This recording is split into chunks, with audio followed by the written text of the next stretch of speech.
All right. It says it's streaming live on Facebook. Okay. I'm still waiting for Zoom to come in, so we've got this lag going on. Everybody be patient. I've got the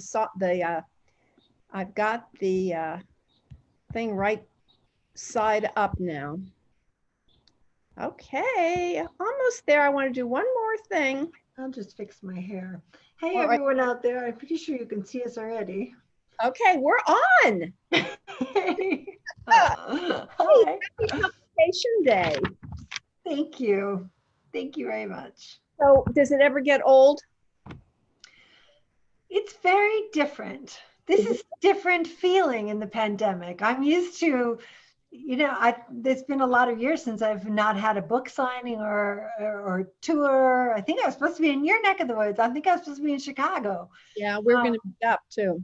yeah. So it feels different. Here I am at home. I had a little squabble with my daughter, she I didn't get don't out of understand bed. what's that about. Like Mr. Bill and I have been squabbling all morning, Yeah. and he's wrong. I'm No, right. no, no. Alessandra is wrong too. Wrong, wrong, wrong. The only thing I'm glad about that you should be glad about too is he had to do an annual review for someone. And in the middle of it, her toddler threw a tantrum, like a serious tantrum.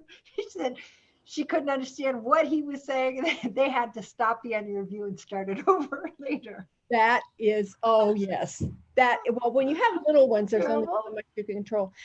In funny ways, I don't know how you feel about this, but I miss the live contact. I miss the hugs and the photos. Yeah. I feel like I wouldn't be doing all of these virtual events if I had a regular book tour. And I feel like I can kind of talk to more readers this way. And these girlfriend chats have been so much fun. Yeah, I'm so pleased to be invited. Thank you. So before I want to talk to you about the new book, but but first just hold up the cover and then we're going to go back to that. Ta-da! Oh, say yes Isn't that to the gorgeous? new Eloisa James. We love it. Okay, put them down. Okay. So, I live to obey. okay, well, that's good. Mr. Bill doesn't. We're here. The questions I'm always interested in when I talk to other writers. Were you always a reader? Oh yeah, always, What are always. your earliest book memories?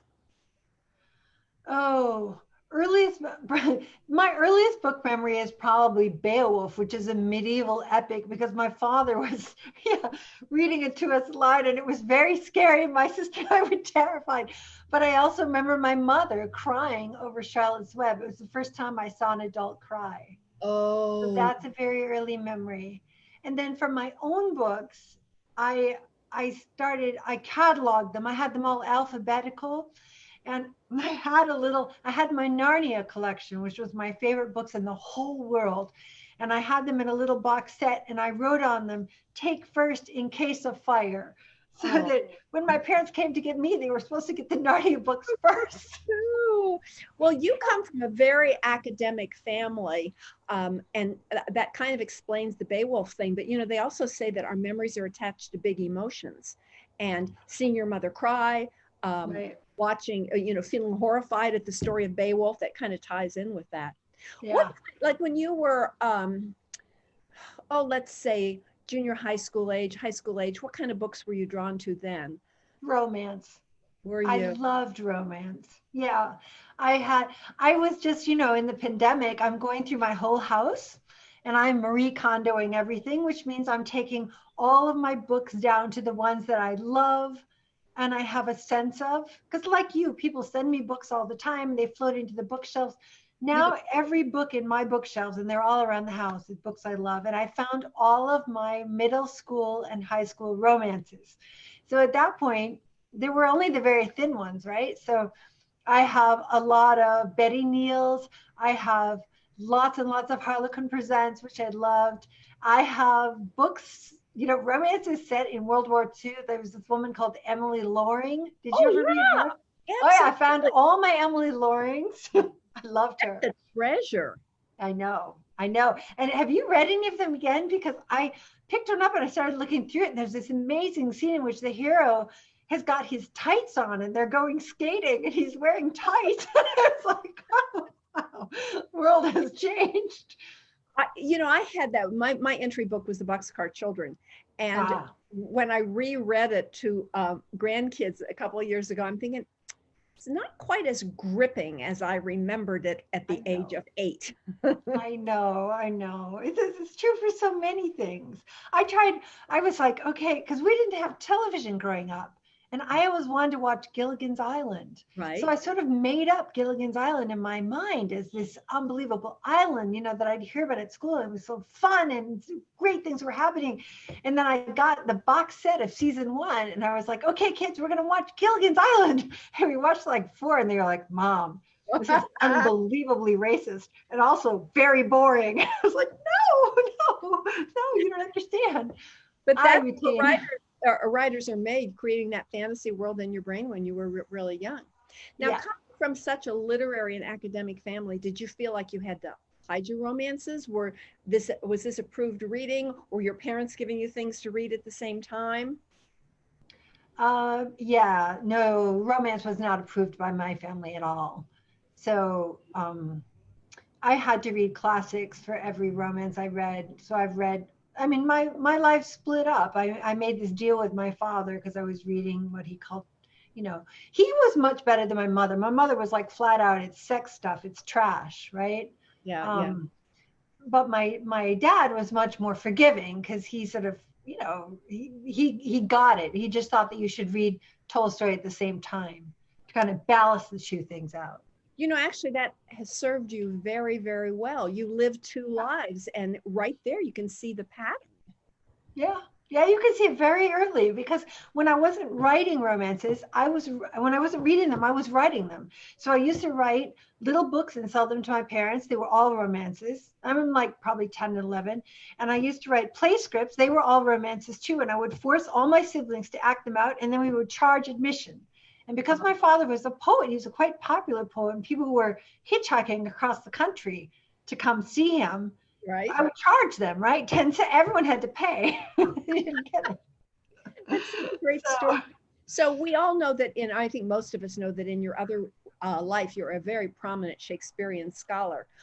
When did that introduction to Shakespeare happen? When did you kind of fall in love with that? We've talked about a lot of things because we are girlfriends, but I've never asked you that. well, I had to take Shakespeare in college. And the first semester was very boring. There was an elderly white man who I have no idea who he was, and he had an English accent, and he would just walk up and down reciting this, and I was like, I don't know what's going on, and I'm bored. I'm so bored. But then I had to take another semester because something that happened, and in the middle they had hired a kind of half crazy woman. I mean, really half crazy, but she was fantastic. She acted out the plays. She turned Cleopatra's final dying words. She was like, maybe they're an orgasm. Maybe the ass bites her and she's, in ecstasy. What do we know? She says, oh, maybe that's an orgasm, and she does an orgasmic oh, like before Harry met Sally. And I was just like, these plays are night and day. They can be this and they can be this. It was the most fluid thing I'd ever seen in my life because a novelist tells you what a scene looks like. That was the moment when I realized that a playwright just puts it down and says, use your imagination, do what you want with it. She did something that was absolutely antithetical to the British guy with his fancy upper class accent. And I was fascinated. That is fascinating. And every once in a while, you'll talk about Shakespeare to me just in some kind of an off reference, and you're always so passionate, and it makes me think, oh, I'm missing something here. You've got to be one heck of a great professor yourself. I You think that are. teaching Shakespeare is probably what I do best. Yeah, that's well. That's the thing I I do best. might beg to differ because I think you write really, really well. Thank you. Thank you. Now, your Ludlow Castle series is this is the Wilde family, right? Mhm. By the way, little digression here. I talked to our editor today. We both, for those of you who don't know, we both work with editor Carrie. And editor Carrie told me that you had done a short story about the Origin family, and she was nuts about it, and that you're Yay. going to do more with that too. Right. Yeah, Or that's going to come out. It's a prequel. a So there's this huge family that live in Lindow Castle, and In the prequel, the Duke has 8 children, and his sister says to him, "Get to London. You need a wife." And he's like, "I don't want any more wives. I just got divorced," which is a huge deal. "I don't want any more wives. I definitely don't want any more children." She's like, "You need a wife. You have to have someone has to bring out these girls, right, on the market." So he goes to London, and he instantly meets a beautiful woman named Ophelia, who's a widow with 1 daughter, Viola, the heroine of this book. And Viola is 2 years old. And Ophelia takes one look at him, says, "Really nice looking guy. Absolutely. I do have no interest in being a duchess and no interest in mothering 8 children. Viola and I are a wonderful pair. That's good enough." And he has to use everything he's got to persuade her to become a duchess, which of course puts her in the public eye.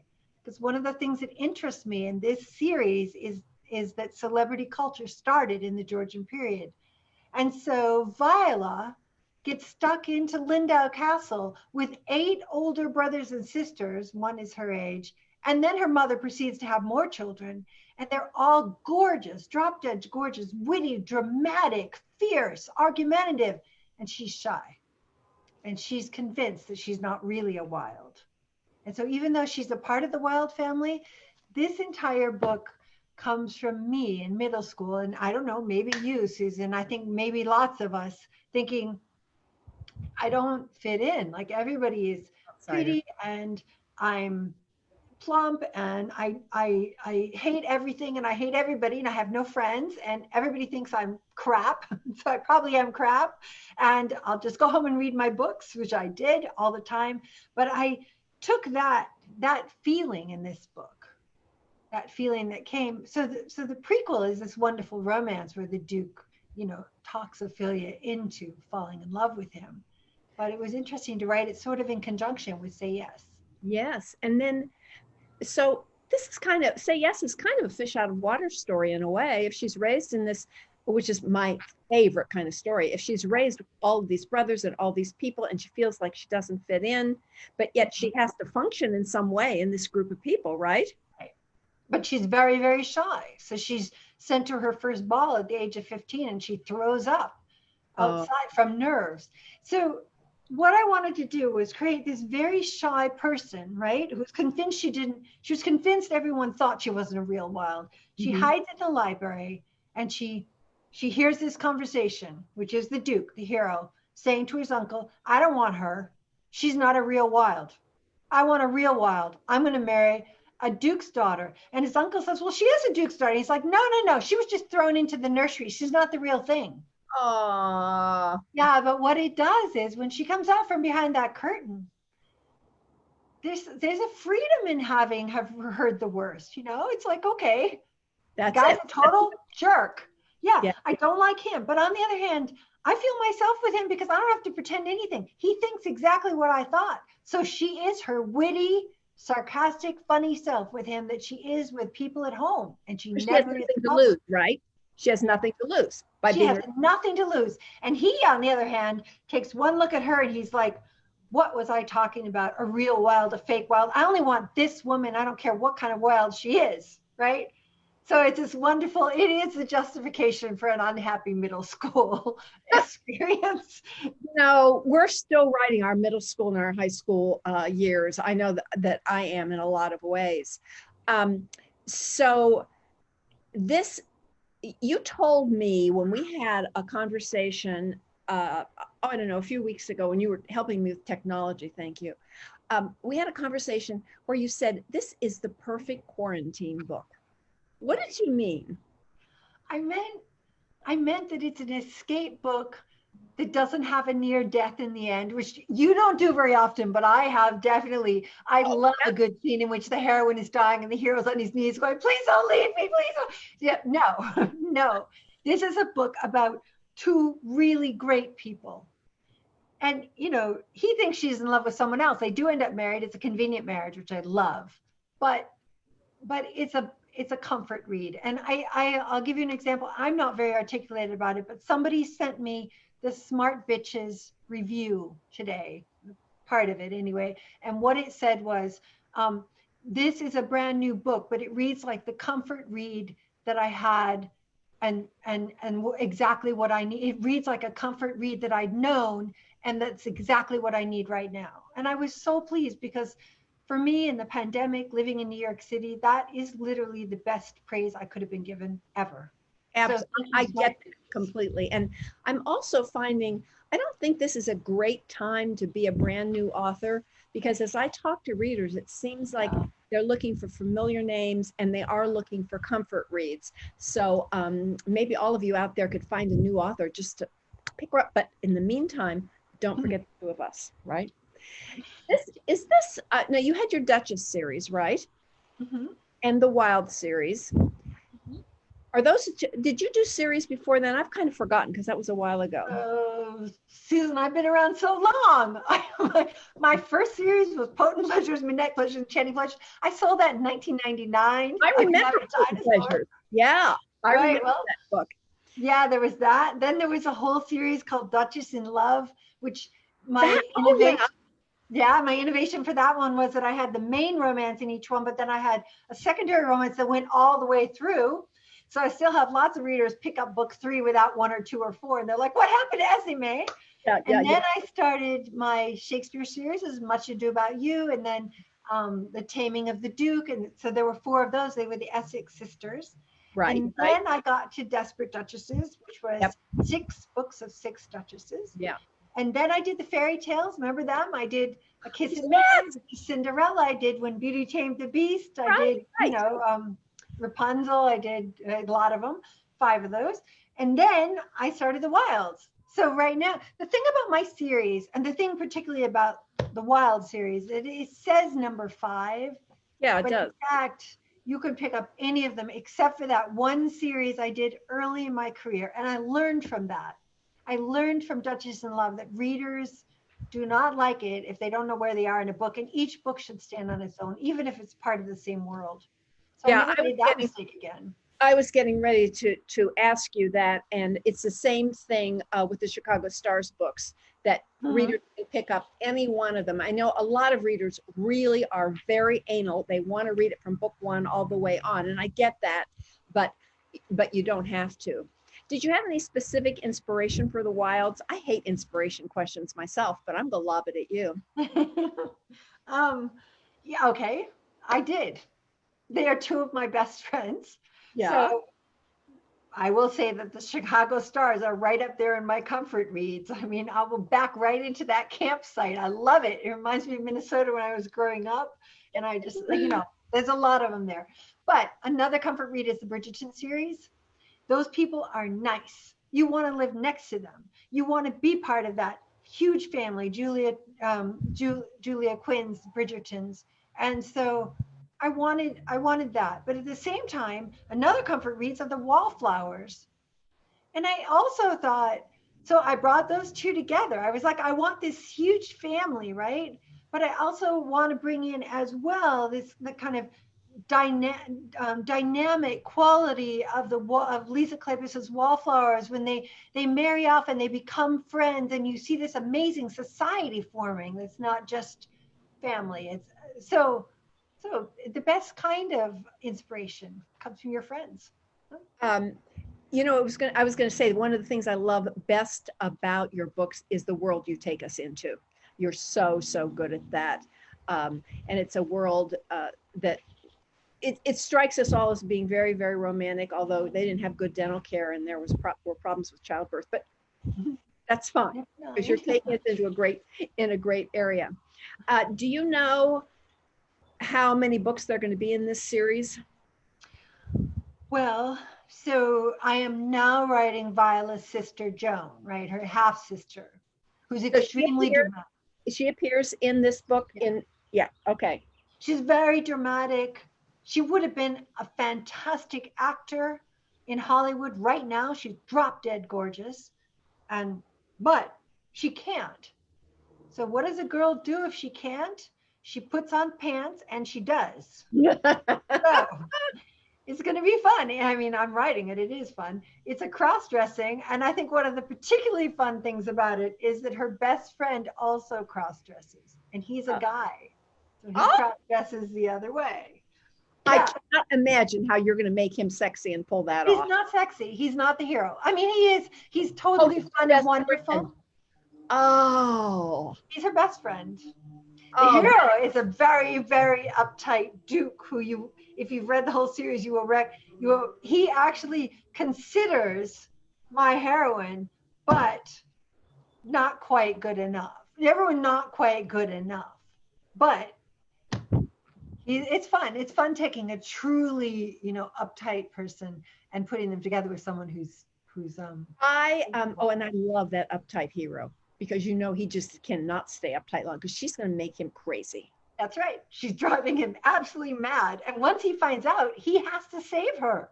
She would Oh, be ruined. I'm like, truly ruined, like ruined yeah, in a profound way. yeah. And he's the only one that knows. Um, so is you've got the whole idea of the marriage of convenience, which you can do so easily and is so hard for me to do in contemporary. Let me just whine a little bit here. Yeah, that's true.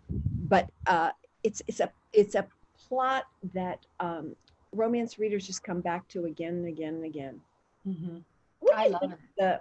What do you think is the secret behind that appeal of the marriage of convenience? I mean, I know what I think it is, but what do you think it is? Wow, there's so right. many things. I mean, I do write only historicals, right? So I face a lot of problems in a historical. Like if you start out with a virgin and she doesn't know anything, and then if she's really a proper young lady, as Viola is, she's not going to hop in bed with anybody. Mm. So if I'm going to have any sex in my novel, any sexy times, they have to get married. Yeah, yeah. So a marriage of convenience can allow me to maintain the tension between I'm not in love with him and I want to see where this is going. I have to say, it's not a question of sex. Like in a lot of early Betty Neal's novels and early Harlequin Presents, it never went anywhere near sex, and they do get married. They're called like the convenient marriage or marrying Beatrice or whatever. They get married, and then at the very end, the hero will kiss Beatrice, and he's like, "I'm so glad we're married," and that's slang for now we're gonna have sex. I took in all those lessons early on. I think maybe because of my age, I have a little bit of a different take on the marriage of convenience. Okay. Those of us who were raised in a certain period, good girls didn't. Yes. And the only way you could have sex with a stranger would be, number one, if it was forced sex and it was against your will, which is why I think we have so many books that do not age well from the late 70s into the 1980s, and because that gave you permission. I think that's kind of the psychology behind it. And the marriage of convenience, again, let you kind of have sex with a stranger and you're still a good girl. Right. It's one of my favorite tropes. So what do you think it is that makes a great historical romance? I think a great historical romance is an escape to another time when we don't have COVID, we don't have political fractions, we have really gorgeous dresses, and there's a lot of respect between men and women. I mean, I don't think a great historical has to have sex. I think it's great if it does, personally, but it doesn't have to have sex, but it does have mores, it has rules. And it's more fun to break rules if they exist. Mm-hmm. If they don't exist, it's no fun. I mean, it's, I teach college age kids, and statistically, they're having a lot less sex than people did when I was in college. And that's because no one's telling them not to. So they're like, why should I do this? Why should I make myself vulnerable? Yeah, I think I'll just like hang out in a group. Yeah. Because, and that's good and bad. I mean, I teach freshmen. I love teaching freshmen. So it's a lot of fun to see them fall in love, which they do often. And you remember, I teach at Fordham University. So I do teach a lot of Catholic kids who are good kids. Uh-huh. They go away to school and it's like, yo. It's still really interesting. The thing I love in historicals is that churn where they're fighting against the mores of the time. Mm-hmm. Plus, I like the fight against each other because it's going to take them in different places than their life path. I love the churn. So couple things I'd like to mention is I love your newsletter. For any friends out there who haven't subscribed to the Eloisa James newsletter, I have a lot of friends, and I hope they don't get mad, but yours is my favorite newsletter. Oh, well, mine is my favorite newsletter, but yours second. Oh, really, I like yours better than mine. It's quite entertaining, and you also offer a lot of extras for readers on your website. What are some of the things that you have offered to readers in addition to a really newsy newsletter? I think one of the things that people enjoy the most is probably the family tree, for example, for the Wildes, because you got so many kids and you have all these people. I do something called the Inside Take, where I sort of talk about where the ideas came from, people like that. I'm just starting this new thing, which is videos of me reading aloud the beginning of my books. You should think about this, Susan. Really? It's fun. You just sit down with Zoom exactly as we are now. You put on the record thing, you pick up your oldest book, Potent Pleasures in my case, and you just start reading. And I don't read directly. I stop and I'm like, okay, like the first line of Potent Pleasures sold the book. I found that out later. But that was the first line I wrote of the first book, and it was never edited. So it's fun to kind of read just a little bit and talk about it. And it sort of grounds the book. Yeah, I think I'm gonna do that with Dance Away with Me coming out on June. I want that copy. No one has offered me an ARC. I just Carrie's sending you one. I sent her an email last week. Yeah, we've had trouble with the supply chain in terms of getting those out to people, but I'm sure it's on your way. I know there were paper problems and stuff, right? Yeah. One of my favorite things on your website is when you and your husband Alessandro sit down and talk about how you met. That is hysterical. So any of you who haven't seen this, I think you recorded it a couple years ago. Their stories are so different about how they met. It's really cute. He is such a good-looking man. Luckily for me, I was keeping a journal, so all of mine is factual and his is completely wrong. Yeah, well, we're only here. I have the proof. We're hearing one side of that story. I know, but I have the proof. And I also love the fact that he's a knight, that you're married to a knight. So do I have to call you my lady or anything? That's kind of weird. No, he was knighted. He was knighted for his service to the country of Italy. But unfortunately, that doesn't carry over to your wife. Yeah, so but it's nice for him. But people in the U.S. don't know that. I mean, you could tell them. You could just say, I wouldn't tell them any different. It's on the back of my book. It's on somewhere. She's married to a genuine Italian knight. I have to say, it's a good thing, Susan, but it's better that he does all the dishes every night and he does all the laundry. Yeah, I mean, that is worth knighting right there, right? Especially in these times when we're cooking so much more. He's over there waving at me. So one of my best memories is I was in Italy a couple of years ago on book tour, and I was going to be in Florence, met up with you. Oh my gosh. So you don't have to comment on this. I'm just telling everybody. This was so much fun. So we met up. And because Eloisa lives in Florence part-time, she took me through, we're going down the twisty streets, and she's turning here and there, and she's giving me this tour, but I can't concentrate on anything because I'm enjoying talking to her. And then we go to a restaurant. She orders everything for us in Italian. I mean, it was so much fun. That was the best afternoon ever. Thank you. I do treasure that memory. You also made me want to go back to Florence in January or February when it's not so crowded. One day, maybe. Yeah, well, I don't think it's so crowded now. So I mean, you never know. I don't know that people are going to go back to traveling. But I will say that you are responsible for us going to the Etruscan coast. Because that book came out, Breathe With Me, Breathing Room. Yeah. Breathing Room came out. I read it about 14 times, which I do with all of your books. And then we were going to take the kids somewhere. And I said, Alessandro, why don't we go to the Etruscan coast? And he was like, oh, well, and I was like, no, I'd really like to go. And we did. And it was totally fun. We did not find any buried statues. We did not need any more fertility at that point. We were fine. But it was really interesting seeing those elongated figures that I never knew much about until I read them in your book. So, did you see? So you went to the Etruscan Museum in Volterra. Mm-hmm. That's where I saw the piece that inspired. I know. I found that one. Yeah, it's really cool. So I think people often think that romance. They say, "Oh, this romance doesn't have anything in it," but the fact is, I am a professor. I'm chair of English. I learned about Etruscan art from you. And then I went to the museum. And then I took my family to the Etruscan coast for 2 weeks. So don't Whoa, tell me these books have nothing in them. there you go. Hold it up again so we can see.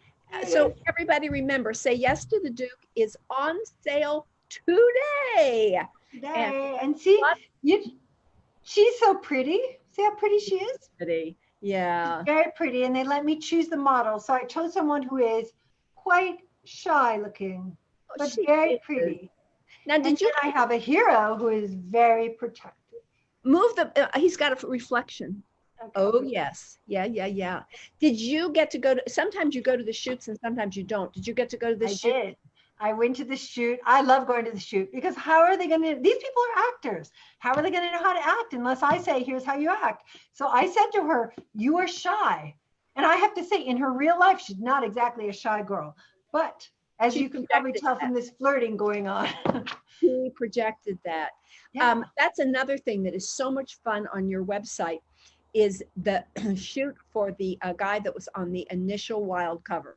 That was fun. And he just seemed like such a sweetie. He really, was. He's there with his shirt off and he's complaining because it's so cold.